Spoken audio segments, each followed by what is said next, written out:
Boa noite a todos. Que a paz de nosso Senhor Jesus Cristo esteja em nossos corações, como tem estado em todos os instantes da nossa vida.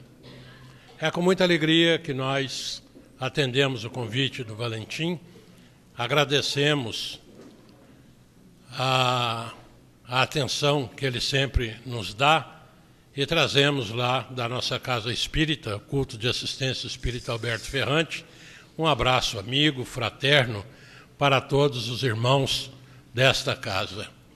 Que nós possamos agradecer a Deus pela oportunidade que nos concede nesta hora de nós estudarmos o Evangelho, fazendo assim o aprimoramento, a evangelização dos nossos espíritos. A página que nos foi dada a comentar hoje intitula-se Tormentos Voluntários. Consta do Evangelho segundo o Espiritismo, no capítulo 5º, o item 23. E esta página é assinada por Fenelon, François Fenelon. É o pseudônimo de François de Salignac de la Motte, teólogo, sacerdote católico francês, nascido em 1651 e desencarnado em 1715, sendo, além de sacerdote, poeta e escritor, tendo diversos livros publicados na França, entre eles Fábulas, Diálogo dos Mortos, Telêmaco, e pertenceu à Academia Francesa de Letras. E é esse espírito de escola que nos traz, na codificação de Kardec, uma colaboração muito importante, participando desde o Livro dos Espíritos, quando assina Prolegômenos, depois no livro Evangelho segundo o Espiritismo, no capítulo 1º, item 10, tratando a respeito da terceira revelação. E no capítulo 5º, Bem-aventurados os aflitos, assina o item 22, Se fosse um homem de bem, e o item 23, Tormentos voluntários. Assina também a página intitulada A Lei de Amor, o ódio e as riquezas, no capítulo 12. E no Livro dos Médiuns participa, assinando dissertações espíritas. Esse espírito certamente não se deteve apenas nas páginas que apresentam a sua assinatura, tendo participado certamente, junto com Allan Kardec, de todo o edifício que construiu a doutrina dos espíritos. E ele começa a página Tormentos Voluntários, nos dizendo que o homem corre em busca da felicidade constantemente, e constantemente a felicidade lhe foge, porque a felicidade completa não se encontra na Terra. Ora, isso nos leva a buscar maiores subsídios no Livro dos Espíritos. A questão 920, quando perguntados se o homem poderia na Terra gozar da felicidade plena, os espíritos superiores respondem que não, que o homem foi criado, ele recebeu a vida como expiação e prova. Pode o homem, porém, respondem os espíritos, gozar pela sua vontade de felicidade relativa, conforme o mundo em que vive. E acrescenta mais, dizendo que o homem é o construtor de toda a sua infelicidade.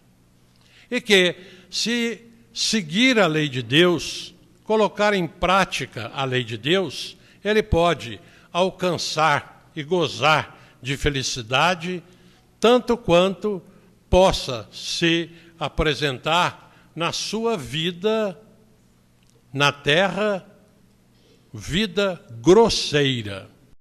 Esse é o termo utilizado pelos espíritos superiores. Aí nós pensamos, como nós estamos na terra levando uma vida grosseira, mas os espíritos vêm em nosso auxílio. E nós encontramos no túmulo de Allan Kardec, no cemitério Père Lachaise, em Paris, no frontispício, uma inscrição: nascer, morrer, renascer ainda e progredir sem cessar. Tal é a lei. Aí nós encontramos nessa inscrição o que nós necessitamos para encontrar respostas para a nossa própria vida. Durante séculos, o ser humano na Terra questionou, fazendo perguntas e não encontrando as respostas satisfatórias. De onde eu venho? Quem eu sou? O que é que eu estou fazendo aqui? Qual é o meu destino? E o homem buscou na religião convencional e não encontrou a resposta. Buscou na filosofia, também não encontrou.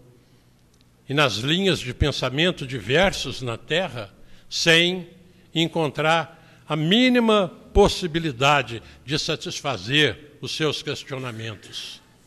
Aí ele olha para o universo e a interrogação continua.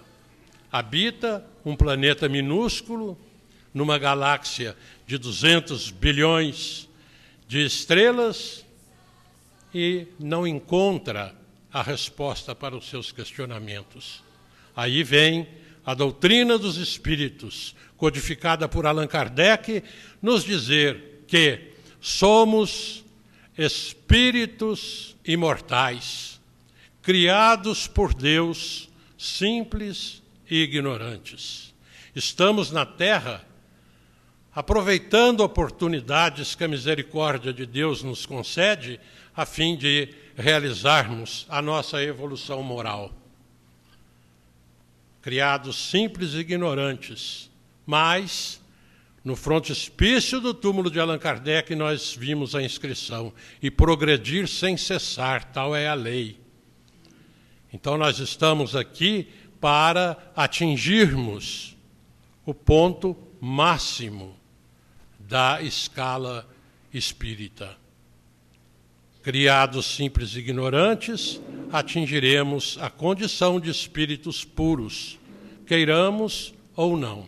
Essa é a estação do nosso destino. A única coisa de predestinado, de determinismo que existe na nossa vida é que um dia seremos anjos, queiramos ou não. Deus não nos criou para a infelicidade, para o sofrimento. Nós fomos criados para sermos felizes. Nós sofremos por contingências diversas, e muitas delas criadas por nós mesmos.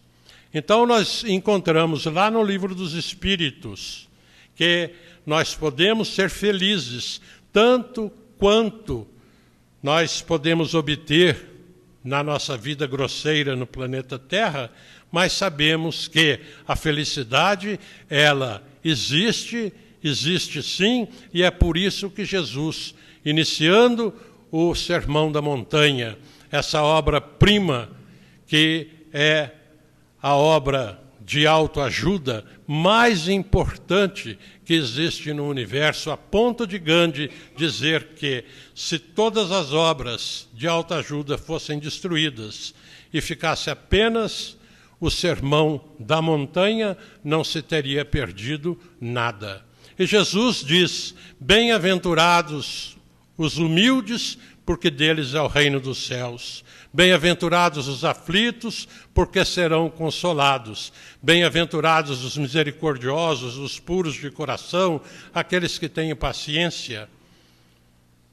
Ele não diria isso se nós não tivéssemos que entender através da sua palavra que nós fomos criados para sermos felizes. Bem-aventuranças quer dizer muita felicidade, muita alegria, mas para isso nós precisamos de atender determinadas condições.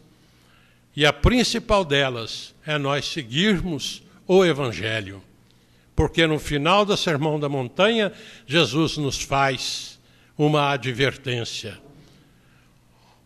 Aquele que ouve a minha palavra e a coloca em prática é semelhante ao homem prudente que construiu a sua casa sobre a rocha. Veio a chuva, vieram os ventos, as tempestades e a casa permaneceu firme, porque estava construída sobre a rocha. Mas aquele que escuta a minha palavra e não as coloca em prática é como o homem imprudente, que constrói a sua casa na areia. Vem a chuva, vem os ventos, a tempestade e a casa cai, porque está construída sem base sólida. Então, para nós encontrarmos a felicidade das bem-aventuranças, necessário se torna que nós aprendamos a lei de Deus, os ensinamentos de Jesus e coloquemos em prática. Porque quando nós formos chamados pela dificuldade, pela tristeza, pela dor, nós saberemos como nos comportar e como suportar essas dificuldades, porque nós estaremos alicerçados na rocha do Evangelho, nós estaremos com a nossa vida firme na razão, firme na fé raciocinada. Se nós estivermos sofrendo, nós saberemos que existe um porquê. E esse porquê, ele está na nossa vida atual ou nas nossas existências anteriores.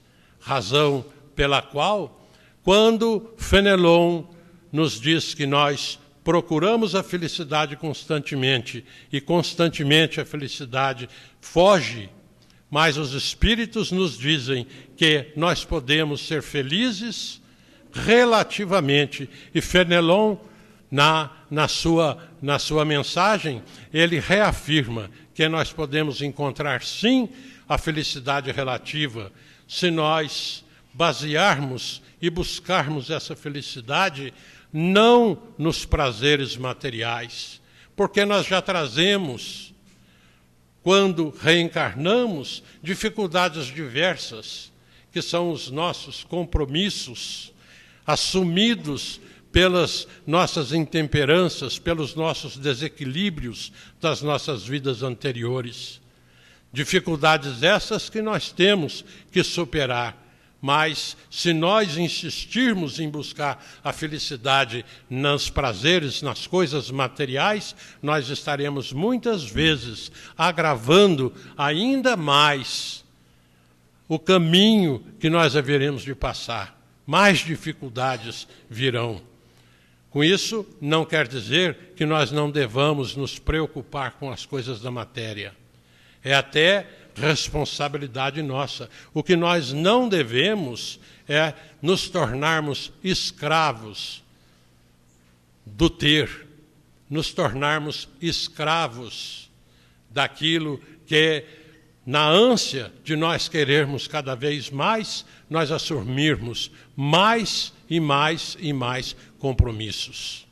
Então, se nós procurarmos a felicidade no planeta Terra, mas na alegria do coração, Diz Fenelon que o coração alegre é como o prelibar, é o antecipar das alegrias celestes. E nos ensina a buscarmos as alegrias da alma, a felicidade da alma, que é a única felicidade real que nós podemos alcançar no planeta Terra.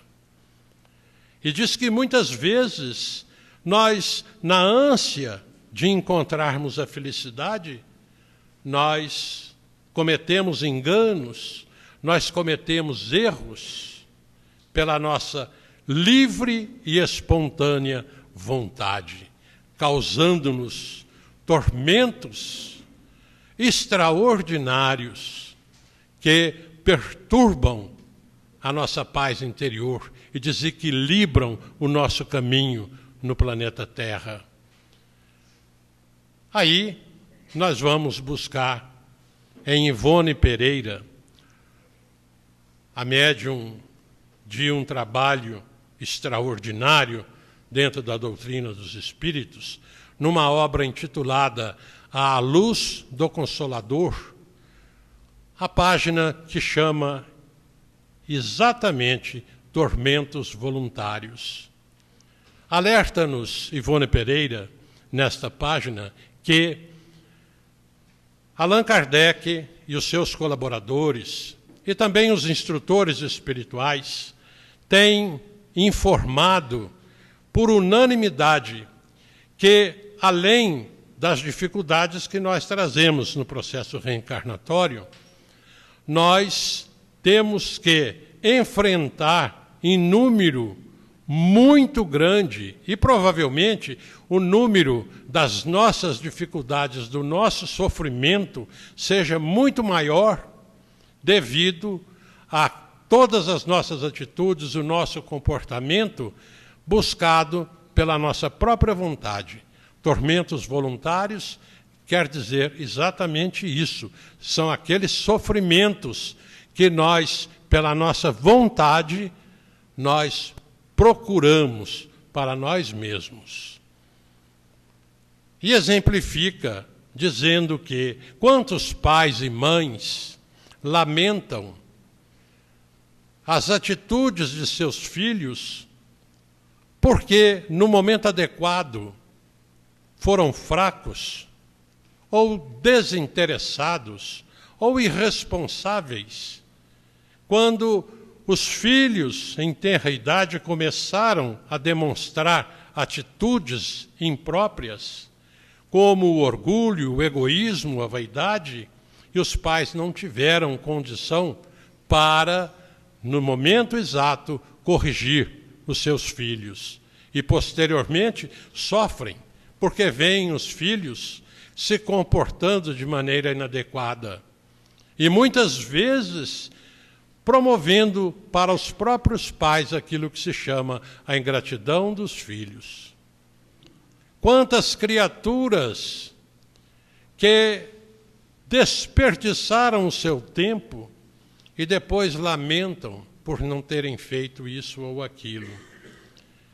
Quantos, em posses diversas, com muitas quantias em suas mãos, jogaram fora, atendendo às ilusões, atendendo os desafios que a vida material muitas vezes impõe àqueles que enveredaram pela porta larga das ilusões, gastaram tudo o que tinham e mais tarde passam a levar vida de miséria.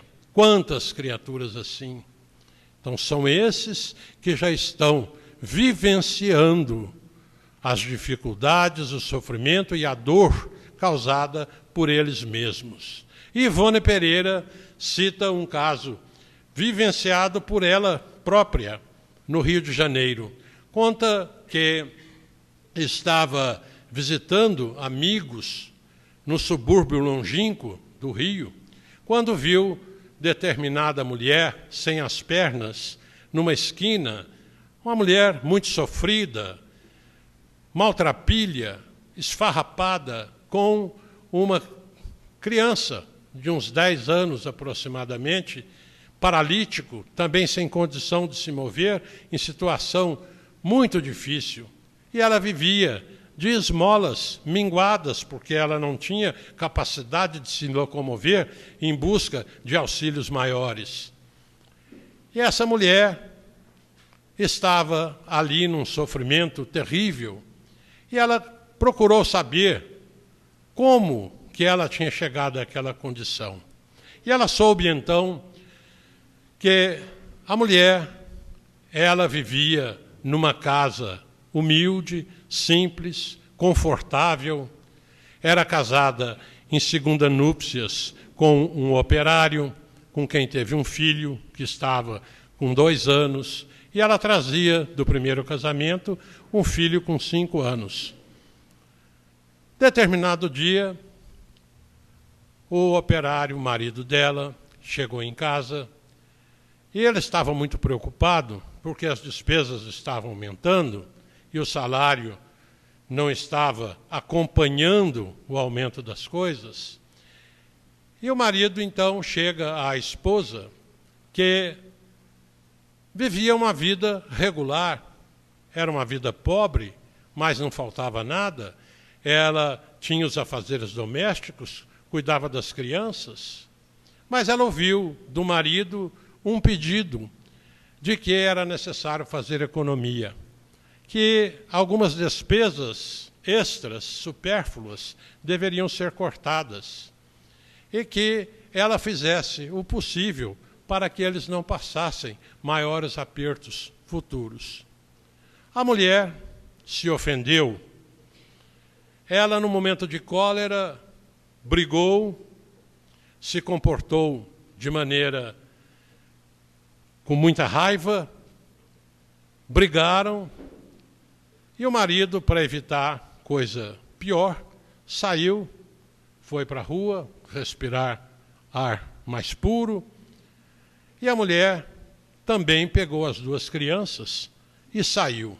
Saiu com aquela raiva toda que ela estava dentro dela e procurou a central de ferro, Central do Brasil, e quando o trem vinha passando, ela pegou as 2 crianças e pulou na frente do trem. Daí, a criança menor, o trem esmagou. Ela perdeu as 2 pernas e o outro menino maiorzinho foi batido pelo trem, jogado longe e ficou inválido. Esse era o quadro daquela mulher naquele instante. E é o quadro que Ivone Pereira analisa como sendo um exemplo vivo da página do Evangelho, dos tormentos voluntários. Quantas criaturas estão sofrendo por terem agido de maneira intempestiva?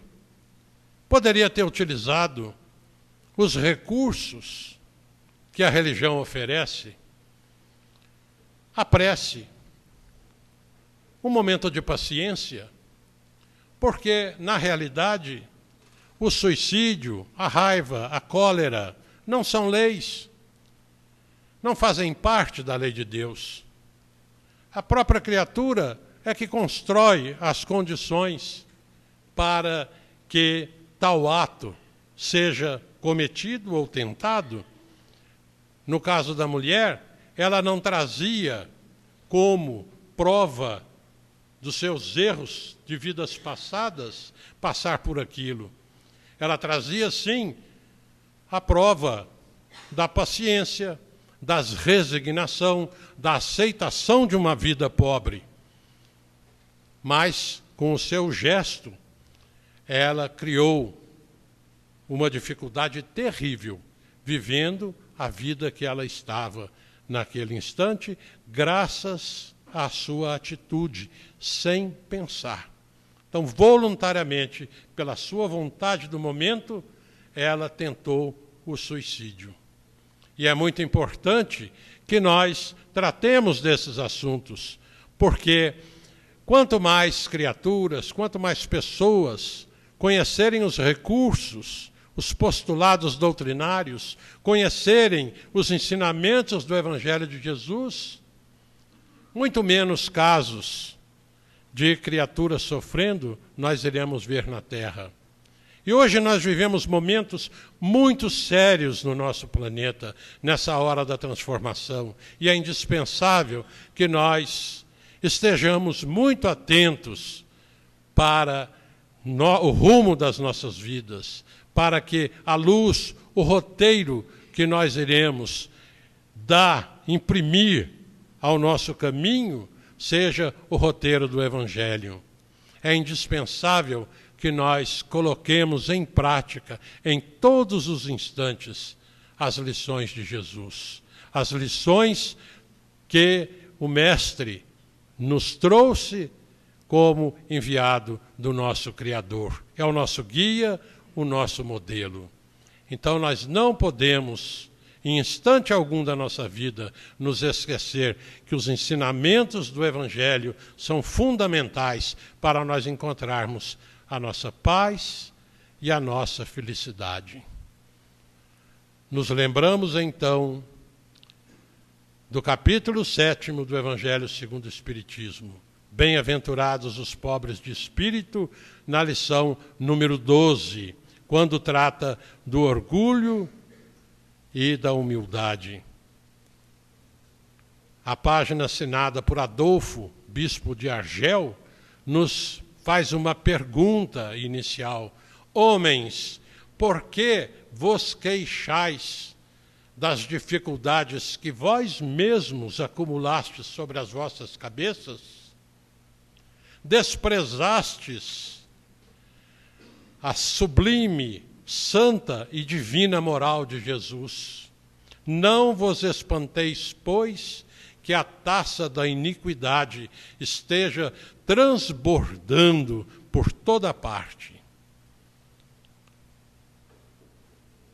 Adolfo, bispo de Argel, diz que por toda parte a dificuldade está crescendo, porque a humanidade de hoje no planeta está muito mais preocupada com as coisas da matéria do que com as coisas de Deus. Não se pode servir a Deus e a Mamon.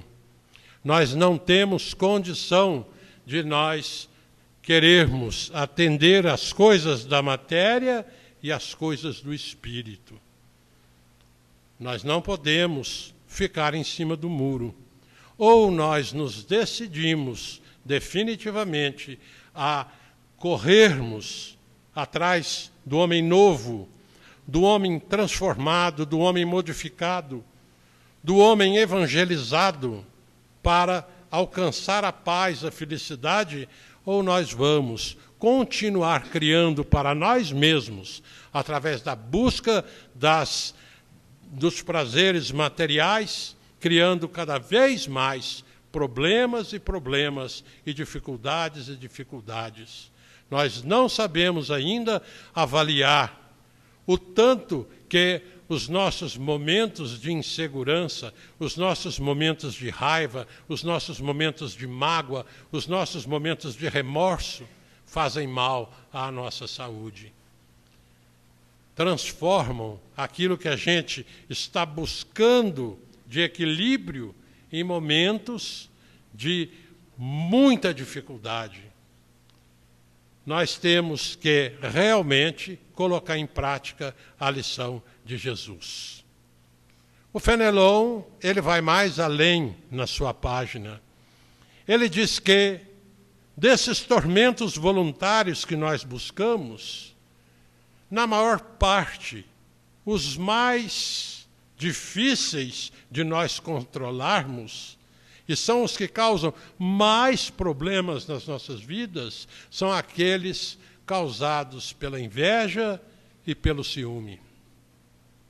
O invejoso é aquele que não pode ver que alguém tenha alguma coisa que ele não possui. Se ele vê que alguém tem aquilo que ele gostaria de ter, ele não dorme, ele tem insônia, ele fica remoendo aquilo, fica amargurado, ele tem ciúme do êxito do seu próximo. Ele não vive bem porque ele está constantemente incomodado, importunado pela paz, pela felicidade, por tudo aquilo que o outro conseguiu e ele não consegue. Essa criatura não encontra paz, está completamente e sempre atormentada. Daí, nós, então, entendermos que paz, felicidade, alegria, comportamento são, é daquela criatura que está feliz e está satisfeito com aquilo que tem, com aquilo que possui. Porque na questão 922 do Livro dos Espíritos, completando o que é a capacidade, a possibilidade de nós encontrarmos a felicidade no planeta Terra, os Espíritos nos dizem que existe um ponto em que a felicidade pode ser comum a todas as criaturas. E nos ensina que, do ponto de vista material, nós podemos ser felizes e seremos felizes com o atendimento das nossas necessidades materiais. Quais são as nossas necessidades materiais? Habitação, vestuário, educação, saúde, alimentação. Se nós estivermos atendidos nesses itens, do ponto de vista material, nós somos muito felizes.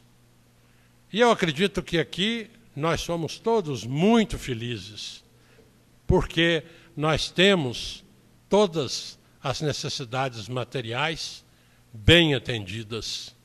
Se nós considerarmos que moramos num planeta que possui atualmente perto de 7 bilhões e 500 milhões de habitantes, e que de toda essa população, aproximadamente 1/3 vive abaixo da linha da miséria, nós somos extremamente felizes, do ponto de vista material. Mas se nós voltarmos na resposta dada pelos Espíritos, do ponto de vista moral, a felicidade, ela significa consciência tranquila. Para nós termos a nossa consciência tranquila, nós precisamos atender todos os nossos compromissos e atender tudo aquilo que nós trazemos da oportunidade reencarnatória bem atendidos. Nós precisamos ter pelo menos algumas daquelas características do homem de bem. Nós colocarmos na pauta das nossas vidas a lei de amor, de justiça e de caridade. É nós estarmos perfeitamente integrados na lição de Jesus. Mas, enquanto no planeta Terra tiver gente sofrendo, tiver irmãozinhos nossos passando fome, nós observarmos a televisão e olharmos aqueles que tentam emigrar da África pelo Mar Mediterrâneo, indo para a Europa, aquelas criaturas sofridas, enquanto nós verificarmos na televisão um terremoto e acharmos que aquilo está tudo tranquilo, enquanto nós observarmos os nossos irmãos doentes, sem atendimento, sem remédio, e tudo isso nós não tivermos compaixão, nós não nos condoermos, nós assistirmos o sofrimento dos outros e não sentirmos nada interiormente, nós não podemos ter a nossa consciência tranquila. A felicidade, do ponto de vista moral, vai depender muito de como nós desenvolvermos o nosso sentimento, de como nós trabalharmos com o amor que está dentro de nós. É da maneira como nós vamos tirar aquela pedra bruta que nós temos lá dentro e lapidar para fazer com que o diamante brilhe à nossa frente, fazendo com que aquela luz que Jesus nos disse, brilhe a vossa luz, que essa luz, em forma do amor que nós dedicarmos a todas as criaturas, cada vez mais ele cresça, pois o amor é o sentimento que quanto mais nós distribuímos, mais ele aumenta, mais ele cresce.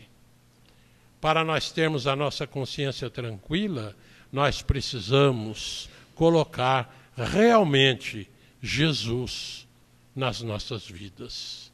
Mas não fica aí. A felicidade, segundo os espíritos superiores, além da consciência tranquila, precisa também que nós tenhamos fé na vida futura. É que nós realmente entendamos a nossa condição de espíritos imortais, que nós entendamos que a imortalidade da alma é um dos conceitos mais importantes que a criatura humana tem que desenvolver para entender que nós não somos apenas um conjunto de ossos, músculos, carne, sangue. Morreu, acabou. Morreu, não sobra mais nada. E onde estão os nossos afetos, as criaturas que fazem parte da nossa vida, as pessoas que nós dedicamos o nosso amor? Morreu, acabou. Se nós não desenvolvermos o conceito da imortalidade, para que nós entendamos aquela inscrição do Allan Kardec, morrer, nascer, morrer, renascer ainda e progredir sem cessar. O progredir sem cessar é a determinação da nossa vida. Então, se nós somos espíritos imortais, nós temos que firmar a nossa fé na vida futura, sabendo que tudo aquilo que nós estamos fazendo hoje é o resultado do que nós plantamos ontem. E que o que nós estivermos plantando agora, nós haveremos de colher lá no futuro. Queremos ser felizes lá na frente, para que nós tenhamos a nossa consciência tranquila, nós temos então que fazer com que a nossa vida ela se transforme e nós realizemos dentro de nós mesmos, como São Paulo fez. E quanto a mim, não penseis que eu tenha alcançado a condição de santo. Não, é que eu larguei o homem velho para trás. E com os conceitos novos, eu corro em busca do homem novo para atingir a felicidade, para alcançar o Senhor, para alcançar o Criador. É isso que nós estamos aprendendo na doutrina dos Espíritos, que se nós quisermos encontrar a paz interior, nós encontrarmos a felicidade, nós encontrarmos a serenidade, a tranquilidade nas nossas vidas, nós temos que servir, nós temos que fazer o bem. Nós só somos felizes quando nós fazemos o bem. Essa é condição. Fora da caridade não há salvação. Princípio básico da doutrina dos Espíritos. Caridade e humildade. Jesus não se deixava, nos seus ensinamentos, de repetir, não se cansava de repetir. Caridade, humildade, fazer o bem, sede perfeitos, como perfeito é o Pai Celestial. O Pai trabalha, eu trabalho também. Nem todo aquele que bate no peito e diz Senhor, Senhor, alcançará o reino dos céus, mas alcançará o reino dos céus aquele que fizer a vontade do meu Pai que está nos céus. E fazer a vontade do Pai, o que é? Fazer a vontade do Pai é cumprir a lei de Deus. A lei de Deus é o amor. Então, Fenelon nos traz essa página de alerta para que nós consigamos modificar a nossa vida, o nosso comportamento, o nosso pensamento, a nossa maneira de nós nos expressarmos, a maneira de nós nos comunicarmos, a maneira como nós nos comportamos em sociedade e na nossa vida de relação. O Fenelon nos diz que se nós conseguirmos alcançar a calma daquelas criaturas que estão satisfeitas onde estão e com o que têm, já encontrar a calma no mundo conturbado que nós vivemos não é uma felicidade? Então a lição está aí e nós devemos fazer como a poetisa. Tudo serve na natureza. Serve o vento, serve a água, serve a chuva. Onde houver uma árvore a plantar, planta-a tu. Onde houver um problema a resolver, resolva-o tu. Onde houver uma dificuldade, uma pedra no caminho, retire-a tu. Não deixe para os outros, faça tu. O que seria da vida? Já imaginaram se nós não tivéssemos um objetivo, um ideal a alcançar? Mas não vamos pensar que apenas os grandes trabalhos são os trabalhos que trazem a tranquilidade e a paz interior. Não. Comecemos pelos trabalhos menores. Vamos arrumar um enfeite de uma mesa, organizar uma biblioteca, pentear uma criança, cuidar de uma pessoa doente. Deus, que é o maior servidor de todos, Ele não para de trabalhar. Ele está sempre servindo. Deveria ser chamado o grande servidor. Mas neste momento é Ele quem olha para cada um de nós, como a nos perguntar: já serviste hoje? Já trabalhaste na seara hoje? Serviste a quem? A um animal? A uma planta? A um enfermo? A uma criança? A um idoso? A alguém com necessidade? E é Ele quem observa as nossas mãos para saber como anda o nosso trabalho. Que Jesus nos abençoe hoje e sempre.